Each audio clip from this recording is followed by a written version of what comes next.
Oke, berikutnya perhitungan pajak penghasilan pada akhir tahun ya.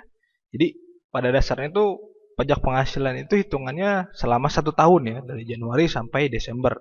Baik yang full dari Januari sampai Desember ada penghasilan maupun yang eh, bulan-bulan tertentu atau hanya beberapa bulan saja dari bagian tahun pajaknya. Nah, dalam menempuh 1 tahun tersebut, ini ada cara pelunasan pajak tahun berjalan. Maksudnya dari Januari sampai ke Desember itu kan ada pelunasan pajaknya ya. Maksudnya ada yang dipotong tiap bulan, ada yang waktu-waktu tertentu.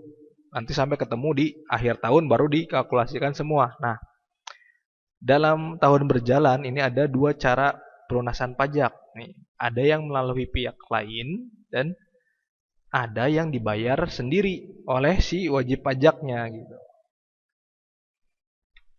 Nah, yang melalui pihak lain itu ada dua. Ada yang memakai proses pemotongan, contohnya langsung potong gaji gitu ya. Gajinya sekian langsung dipotong pajak penghasilan. Itu biasanya PH 21 atau 26 dan PPh 23 gitu. Terus ada juga yang pemungutan, sama seperti PPN ini kasusnya. Jadi kita bayar plus PPh-nya ya. Ini PPh pasal 22 dan PPh pasal 24 atau kredit pajak luar negeri. Nah, terus ada juga yang dibayar atau dilunasi sendiri sama si wajib pajaknya, yaitu pajak PPh pasal 25, fiskal luar negeri sama pajak penghasilan atas penjualan tanah. Nah, nanti di akhir tahun nih, ini semua yang sudah dibayarkan selama tahun berjalan itu bisa dikreditkan dengan PPh terutang akhir tahun.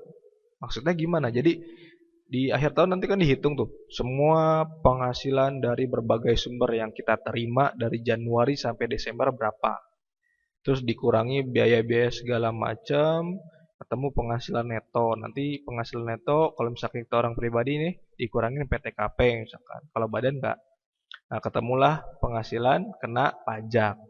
Nah, penghasilan kena pajak itu kan nanti dihitung tuh sama tarifnya ya. Kalau misalkan kita orang pribadi berarti hitung tadi pakai tarif umum yang berlapis-lapis. Misalkan ketemulah contoh yang tadi 125 juta nih pajak terutangnya. Nah, di akhir tahun tuh sebenarnya pajak penghasilan kita 125 juta.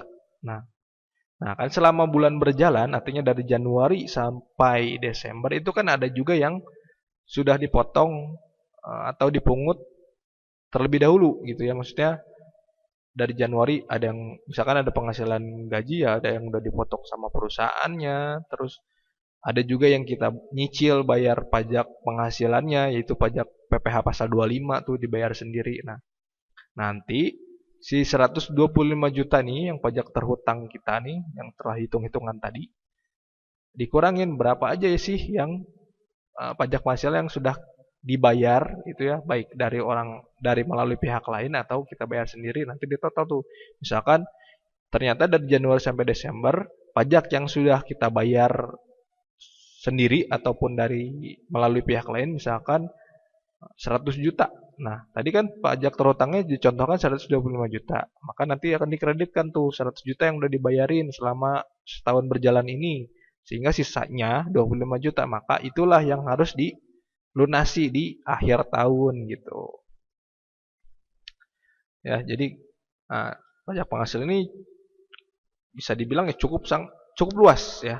Cukup luas, jenis-jenisnya pun lebih banyak. Kalau PPN ya udah PPN aja gitu kan. Nggak ada PPN pasal 1, PPN pasal 2 nggak ada. Nah, tapi kalau penghasilan ini memang cukup banyak jenisnya ya.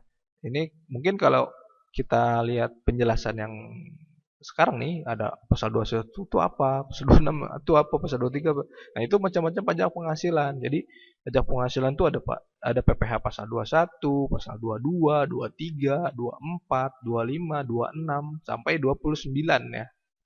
Nah, nanti perbedaannya berdasarkan apa?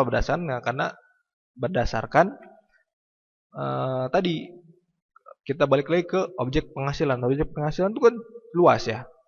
Ada yang dari berbagai sumber lah, ada yang dari pekerjaan, atau pekerjaan bebas, ada yang dari kegiatan usaha, ada yang dari modal, ada yang memang bukan penghasilan yang merupakan objek pajak, terus ada juga kategori yang penghasilan final, ada yang non final dan segala macam. Nah, dari sekian banyak penghasilan ini jenis-jenisnya nanti punya istilah sendiri atau jenis sendiri ya. Ya makanya ada banyak pasal tuh ya. Gambarannya nanti penjelasan masing-masing pasal tersebut akan ada dijelaskan di akhir. Nah, sebagai gambarannya kalau PPh 21 tuh biasanya diambil dari pemotongan pajak atas penghasilan dari pekerjaan jasa atau kegiatan. Kalau yang PPh pasal 23 itu dari penghasilan berupa dividen, bunga, sewa gitu ya. Kalau yang 22 dari kegiatan impor.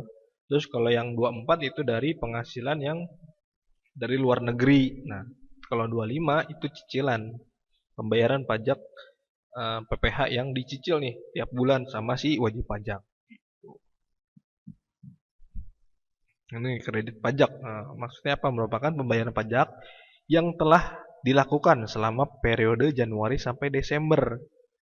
Nah, kredit pajak ini merupakan pengurang PPh terutang ya, seperti yang tadi dijelaskan sebelumnya. Kita contohkan pajak terutang kita sebenarnya di dalam 1 tahun itu 125 juta. Nah, setelah ketemu angka itu, nanti kita cari nih mana-mana saja kredit pajak yang sudah kita bayarkan sebelumnya. Nah, PPh yang dipotong atau dipungut pihak lain ya, yang masuk di situ pasal 21, 22, 23, 24 sama PPh yang dibayar sendiri 25. Nah, nanti di total tuh yang sudah dipotong sama yang dibayar sendiri berapa akan menjadi pengurang PPh terutang ya, seperti contoh tadi. Misalkan PPh terutangnya totalnya sebenarnya 125 juta, pas di akhir tahun kita rinci semua ternyata yang bisa dikreditkan ada 100 juta, maka yang harus dia bayar pajak penghasilan di akhir tahun ya cuma sisanya aja gitu. Nah, ini contoh nih. Setelah kita hitung nih omset terus dikurangi biaya-biaya segala macam, terus nanti ketemu penghasilan neto kan, penghasilan neto udah dikurangin PTKP misalnya karena ini contohnya wajib pajak orang pribadi.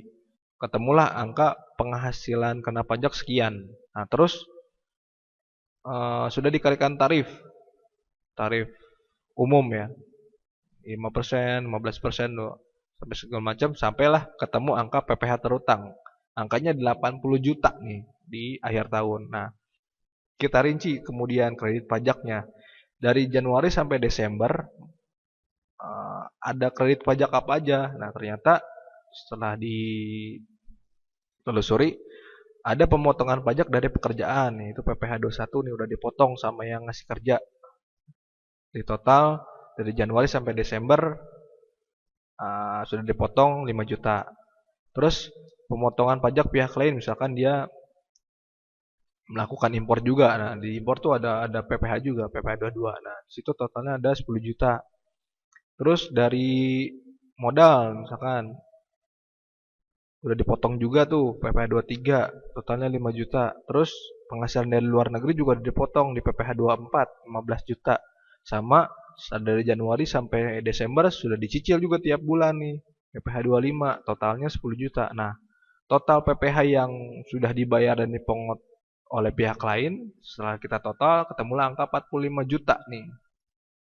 Nah, itulah PPh yang bisa dikreditkan. Nanti dia bisa mengurangi PPh terutang yang tadi, yang 80 juta. Nah, 80 juta nanti dikurangi kredit pajak 45 juta, sisanya ada 35 juta sehingga statusnya kurang bayar nih, PPh-nya kurang bayar. Nah, ini nanti di akhir tahun harus dibayar nih 35 juta. Masuknya kategori PPh 29 ya.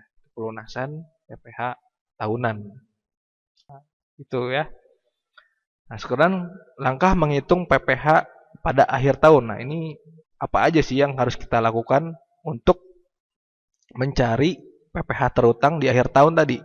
Nah, yang pertama kita harus identifikasi penghasilan dulu nih. Dari Januari sampai Desember kita harus merinci penghasilannya dapat dari mana aja ya, penghasilan yang kita terima. Karena kan penghasilan itu luas ya, nggak cuma hanya uang gaji saja misalkan.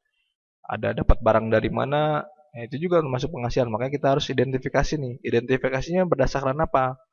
Jadi mana penghasilan yang kita terima dalam 1 tahun itu yang masuk kategori non final atau umum, mana penghasilan yang masuk kategori final, dan mana yang masuk kategori bukan objek pajak penghasilan. Nah, kita pisah-pisahkan dulu. Itu. Nah, selanjutnya setelah dipisahkan nih, kemudian kita identifikasi biaya. Nah, biaya yang dikeluarkan untuk mendapatkan penghasilan itu apa aja sih? Ya. Ya kurang lebih gambarannya kayak kalau kita nyari laba lah di akuntansi ya. Biaya-biayanya itu apa aja? Biaya sewa, biaya gaji karyawan dan lain sebagainya. Nah, selanjutnya kita identifikasi juga kerugian tahun-tahun sebelumnya. Yang tahun sebelumnya apakah kita laba apa rugi gitu. Nah, kalau misalkan rugi itu bisa dikompensasi di perhitungan pajak penghasilan tahun berikutnya itu sampai 5 tahun ya. Sampai 5 tahun. Jadi tahun ini misalkan rugi. Nah, ini 5 tahun ke depan itu masih bisa dikompensasi kerugian tersebut.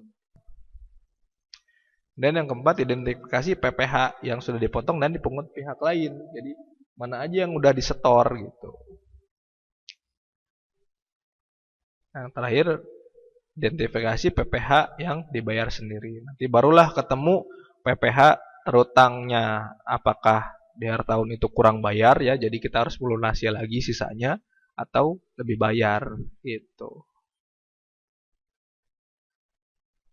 Oke, itu saja penjelasan mengenai materi pajak penghasilan. Nanti selanjutnya kita akan bahas salah satu dari pajak penghasilan, yaitu pajak penghasilan pasal 21. Nah, oke, terima kasih atas perhatiannya. Assalamualaikum warahmatullahi wabarakatuh.